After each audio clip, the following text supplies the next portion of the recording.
Hey guys, Joe here, and today's video is going to be on something we've actually looked at before, but I've modified it since. If you're new to the channel, thanks for checking it out. I really do appreciate it. Maybe consider getting subscribed down below there. I'm going to be putting a join link so you can become a member of the channel if you want. I'm finishing up working out a few logistics and editing some videos so I can start a library for members only. So that will be something coming up here in the future. Let me know if that's something you'd be willing to do. If you saw last Tuesday's video, was it last Tuesday or was it the week before? Not 100% sure, but I'll put a link to it. I showed a Glock 19. I had just purchased it. It was absolutely bone stock. Well, after getting it, I decided that I wanted to try dolling it up a little bit. So I went to Liberty Arms, Harrisonburg, Virginia. You can Google it. And looked at our inventory for what we can get for slides and barrels and trigger kits and all that stuff. And then I also went on eBay and I found some of the parts there, some of the parts at Liberty Arms. So do some research and you can find some cool stuff. I'm going to show you what the gun looks like now.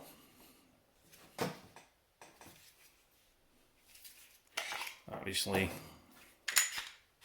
safety check, since it's the second time I've done the video. I know it's empty. Glocks don't like to sit on their mags. Oh well. But as you can see, this has been heavily modified from stock. A stock Glock 19 is very easy to identify. They're just closed in sides, no front serrations, low sights, all that stuff. This one has a host of changes. Basically everything in the top is brand new. The trigger is brand new. Only the frame, the fire control group back here, and the slide lock slide release are original to the gun. And let's go ahead and just talk about what we did. This is a Rival Arms custom slide, as you can see. Excuse me. Oh, come on, focus. Come on, focus. It's a red dot cut, front, rear, and lightning cut slide. So it's kind of a little bit of everything that a person would like to see in their pistol. Really good serration, so you can cock it front or rear. And I think that looks really nice in contrast to the Wilson Combat match grade barrel. This is the 647 barrel, so it's a match grade barrel.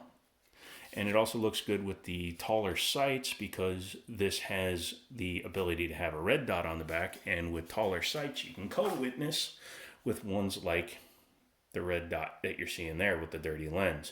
But yeah, this is a Crimson Trace CT 1500 off of a Sky CPX 1, and I took it off and put it on the Canic and it lined up perfectly, so I just had it on there for while we were testing that firearm.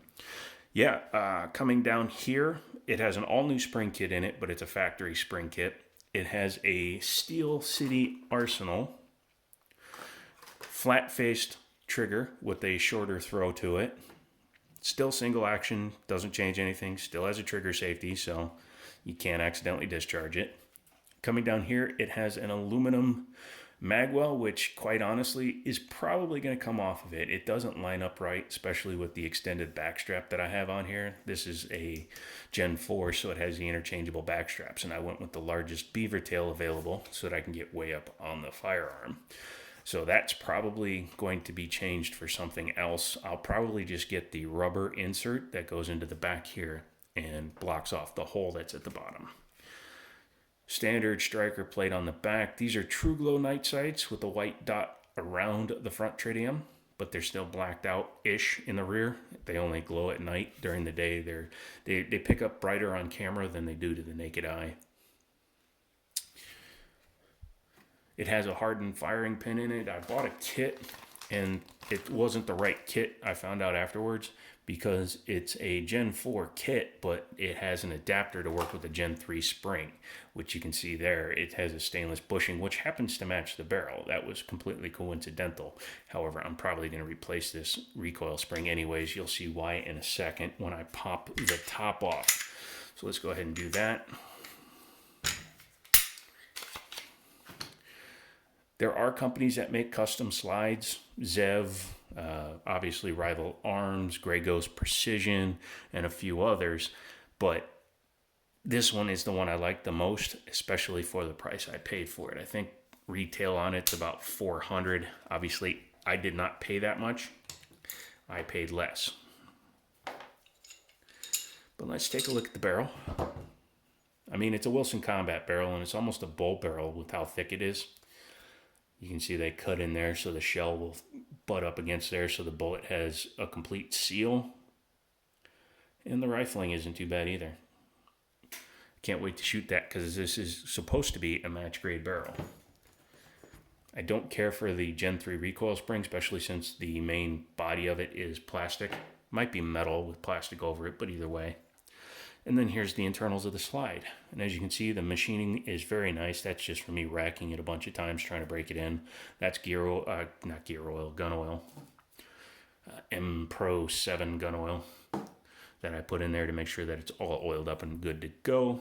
Has a hardened firing pin, has a beveled firing pin safety, so it's not super sharp, so that helps with the trigger feel.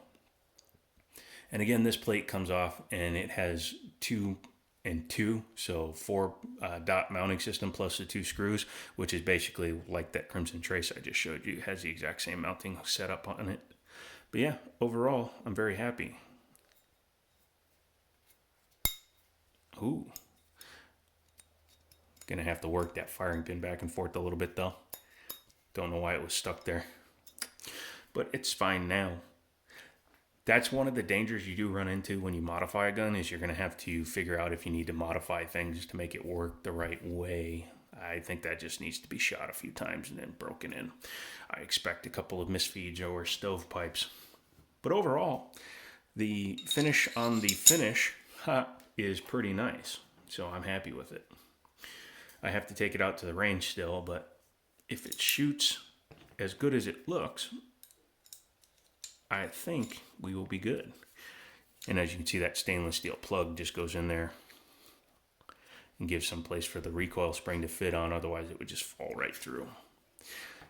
The trigger and the bar came as one piece, and then the only thing that's still in there is the original connector, which I thought I had bought, but it turns out I didn't, so I may order one of those. These are real easy to change out. These guns only have 3 pins. The Gen 5, I think, only has 2, so that'd be really nice to do. I avoided the extended mag release and the extended slide lock. Well, the mag release just because I didn't think about it, but the slide lock because when I hold the gun, my thumb naturally rests right on it. I don't like putting my thumb here. I don't like trying to hold it off. I just let it sit there. So I'm already having to contend with the fact that it probably won't lock open on the last shot. My Canic is the same way, but it's where my thumb is comfortable on this firearm. So no locky backy for the Joe. The trigger is much shorter than a stock one. Like I said, I think I already showed it, but this is the 3rd time I filmed it, so I'm going to show it again. But you can see it just, that's it.